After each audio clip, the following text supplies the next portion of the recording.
Halos lahat ngayon ay alam na ang salitang social media, maging mga bata na bago pa lamang nagkakaisip. Marami din naman ang naging magandang advantages ng social media, pero sa kabila nito ay mayroon din namang mga negatibo. Marami sa mga kabataan ngayon ang labis na nahuhumaling sa social media, at ilan sa mga ito ay naging ugat na ng di katanggap-tanggap ng mga krimen. Katulad na lamang ng naging kabi-kabilang pagkamatay ng mga kababaihan at ang mga salarin ay mga taong nakilala nila sa social media. Isang dalagang walang awang pinatay ng lalaking nakilala niya sa Facebook sa Turel, Davao City sa una nilang pagkikita. Ng bato sa ulo kaya namatay ang 14 anyos na dalagita sa Davao City. Ang sospek nakilala lang ng biktima sa social media.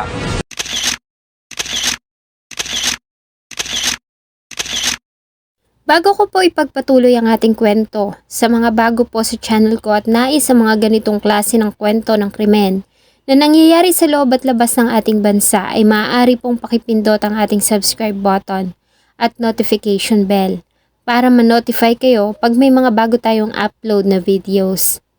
Siya si Tricia May Masalunga Balago. Tulad ng ibang kabataan ay nahumaling din si Tricia sa paggamit ng social media, kung saan ay ibinabahagi niya mga pang-araw-araw niyang ginagawa, mahahalagang araw at pagdiriwang sa kanyang buhay at maging ang mga tao na kanyang nakakasalamuha. Si Tricia ay nagmula sa simpleng pamilya sa Turil. Mabait itong bata at maaasahan na sa mga gawaing bahay. Dahilan kaya naman hindi ito lubos na pinaghihigpitan ng mga magulang. February 6 noon ang huling makitang buhay ang dalaga. Matapos ang gawain sa bahay, ay nagpaalam ito sa kanyang ama na pupunta lang sa bahay ng kanilang lola, na di naman kalayuan, kaya naman pinayagan niya ito. Lingid sa kanilang kaalaman ang nag-aabang ditong panganib. Suot ang kulay dilaw na jacket at itim na pantalon, ay umalis ang masayang si Tricia sa kanilang bahay. Makalipas lamang ang ilang oras, ay humahangos nang nagtungo ang mga kaibigan ni Tricia sa kanilang bahay. Nang tanungin ito ng kanyang ama, ayon sa kanila, ay kailangan nilang hanapin si Tricia. Tumawag umano kasi ito at sa tawag ay paulit-ulit itong humingi ng tulong bago tuluyan ang tumahimik. Walang nakakaalam kung saan ba ito nagpunta at sino. Ito sila din sa balay. Merong pumunta sa bahay at sabi, hanapin na daw si Tricia. Sumigaw na daw ito ng tulong nang tumawag sa telepono. Parang huling salita niya yon. At ayun, nagmamadali kami humanap ng motor para hanapin siya. Sakay ng motorsiklo ay nagtulong-tulong sila sa paghahanap. Bagamat hindi pa man nagtatagal ang ginagawang paghahanap, ay agad na nilang natanggap ang masakit na balita na natagpuan na ang dalaga subalit wala na itong buhay. Sa isang masukal na damuhan sa gilid ng kalsada na sakop pa rin ng Barangay Bato, Turil, Davao City, ay natagpuan ang nakahandusay na katawan ni Tricia May. Intak ang suot nito subalit dugoan nito sanhi ng malalaking sugat na tinamo nito sa kanyang ulo. Sa ginawang investigation ng PNP, ay agad din namang nagkalinaw ang kaso. Matapos na lumapit sa kanila ang dalawang mahalagang testigo na malaki ang naging role sa pagkakasolve ng kaso. Pagdating sa crime scene ay agad na nakapanayam ng mga investigador ang isang lalaki na naglahad sa kanila ng kanyang nasaksihang krimen. Ayon sa kanya, naglalakad siya sa madilim na bahagi na iyon ng kalsada nang may marinig siyang nagtatalo. Maya-maya pa ay narinig na niya ang paghingi ng tulong ng isang babae. Nang kanyang tignan ay nakita niya mismo nang walang awang paghahampasin ito ng isang lalaki. Bago ito mabilis na umalis sa lugar, nang lapitan niya ang biktima ay hindi na ito humihinga, kaya naman agad siyang tumawag ng tulong. Ayon sa matalik na kaibigan ni Tricia, na tinago nila sa pangalang Christine, ilang linggo pa lamang ang nakakaraan nang may nakilala si Tricia na lalaki sa social media na may profile name na Jason Dimahi. Malimit na nakakausap ni Tricia May ang lalaki, hanggang sa yayain siya nito na magkita sila noong February 6 ng gabi sa isang coffee shop sa bayan. Around 7 p.m., ayon sa kaibigan ni Tricia May na si Christine, ay tumawag sa kanya ang kaibigan para ibalita ang naging unang pagkikita nila ng ka-chatmate. Subalit ayon sa kanya, nadismaya ang kaibigan na si Tricia dahil sa ibang itsura ng lalaki na makita niya ito sa personal. Habang nag-uusap sila ay narinig niya pa na nagpaalam si Tricia sa lalaki na uuwi na siya.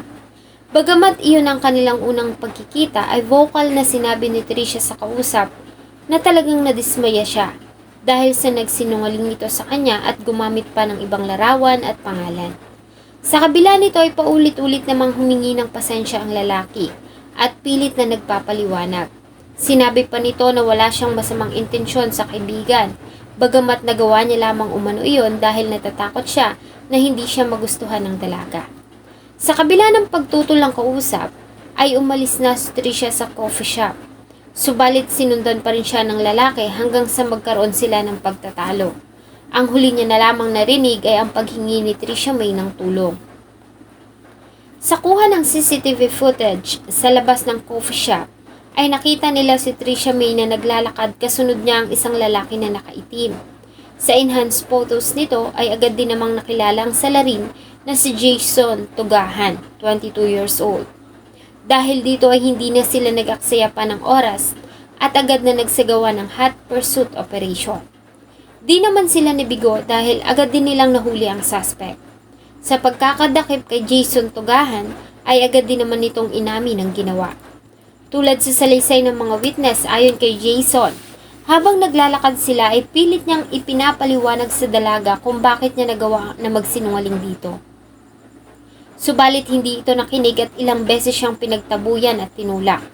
Mas nagalit umano siya nang simulan siyang saktan nito at kalmutin ang kanyang mukha. Kasunod ng mga panlalait nito sa kanya gaya na lamang na pagsabi na pangit siya. Ayon sa suspect ay nandilim ang kanyang paningin at nagawa niyang matulak ang dalaga. Dumampot siya ng bato at ilang ulit na ipinalo ito sa ulo ni Tricia hanggang sa tuluyan na nga itong mawala ng malay. Di sana mangyayari sa kanya yun kung di niya ako pinagmumure. Sinabihan pa ako pangit ako. Napikon ako kaya nagawa ko yung krimen. Sa resulta ng ginawang analysis na pag-alaman na namatay si Tricia May dahil sa severe brain traumatic injury. Ito ay ang malalala at malalaking pinsala na tinamo niya sa kanyang ulo na siyang naging dahilan ng agaran niyang kamatayan. Dahil dito, si Jason Tugahan ay agad na sinampahan ng kasong pagpatay sa prosecutor's office ng Davao. Bagamat paulit-ulit siyang humingi ng tawad sa pamilya ni Tricia May, ay hindi na niya maibabalik pa ang buhay ng dalaga. Para sa pamilya ay walang kapatawaran ang ginawa niya sa walang kalaban-laban na dalaga. Marami pa sana itong pangarap sa buhay at malayo-layo pa ang landas na tatahakin nito. Subalit dahil sa kanya ay agad na iyong natapos sa masakit pang pamamaraan. Isa lamang si Tricia May sa mga naging biktima ng mga lalaking nakikilala online. Bagamat malaki naman ang advantages ng social media ayon sa mga expert, dapat pa ring maging responsible ang lahat sa paggamit nito, lalo na sa mga taong nakikilala. Paalala ng PNP, bagamat hindi masama ang pakikipagkaibigan sa mga taong hindi lubusang kilala, kailangan pa rin ng labis na pag-iingat.